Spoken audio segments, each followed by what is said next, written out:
चंबल के बीहड़ों में एक कुख्यात डाकू रहता था जिसका नाम शेरा था। शेरा के पास एक ताकतवर और तेज घोड़ा था जिसका नाम बादल था। बादल न सिर्फ शेरा का साथी था बल्कि उसकी जान भी था। शेरा ने अपनी हर डाकूगिरी में बादल की मदद से कई बार पुलिस और दुश्मनों को मात दी थी। बादल की खासियत यह थी कि वह हवा से बातें करता था और शेरा के हर इशारे को समझता था। शेरा को पूरा भरोसा था कि जब तक बादल उसके साथ है उसे कोई पकड़ नहीं सकता। एक दिन शेरा को खबर मिली कि पास के गांव में एक सेठ अपनी बेटी की शादी के लिए सोने और चांदी के जेवरों से भरी पेटी लेकर जा रहा है। शेरा ने सोचा, यह मेरे लिए बड़ा मौका है।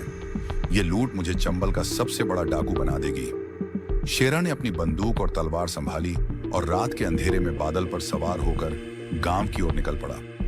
जब वह सेठ के घर पहुंचा तो चारों तरफ शादी का शोर था। शेरा चुपचाप घर में घुसा और संदूक उठाने की कोशिश करने लगा, लेकिन जैसे ही उसने संदूक उठाया एक नौकर जाग गया और शोर मचा दिया।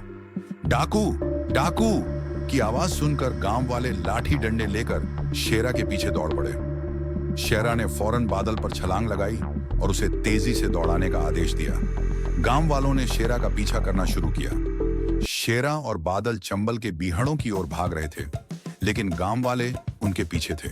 शेरा ने बादल से कहा, दोस्त, अब हमारी जान तुम्हारे हाथ में है, हमें इन सबको चकमा देना होगा। बादल ने अपनी पूरी ताकत लगाई और उबड़-खाबड़ रास्तों पर हवा से बातें करते हुए दौड़ने लगा। भागते भागते शेरा और बादल एक खतरनाक खाई के पास पहुंच गए। पीछा कर रहे गांव वाले करीब आ चुके थे। शेरा ने घबराकर कहा, बादल, अगर हम यह छलांग नहीं लगाया तो यह हमारी आखिरी रात होगी, तैयार हो जाओ। बादल ने अपनी जान की परवाह किए बिना खाई के पार छलांग लगाई। वह खाई के पार सुरक्षित पहुंच गया। दूसरी तरफ घना जंगल था जहां शेरा और बादल छिपने में सफल हो गया। इस घटना के बाद शेरा को एहसास हुआ कि उसकी जिंदगी बादल की वजह से बची है। उसने ठान लिया कि अब वह डाकूगिरी छोड़ देगा।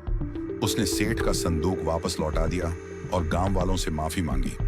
गांव वालों ने शेरा को माफ कर दिया और उसे एक नई शुरुआत करने का मौका दिया। अब शेरा और बादल गांव के बाहर रहते थे और जरूरतमंदों की मदद करते थे।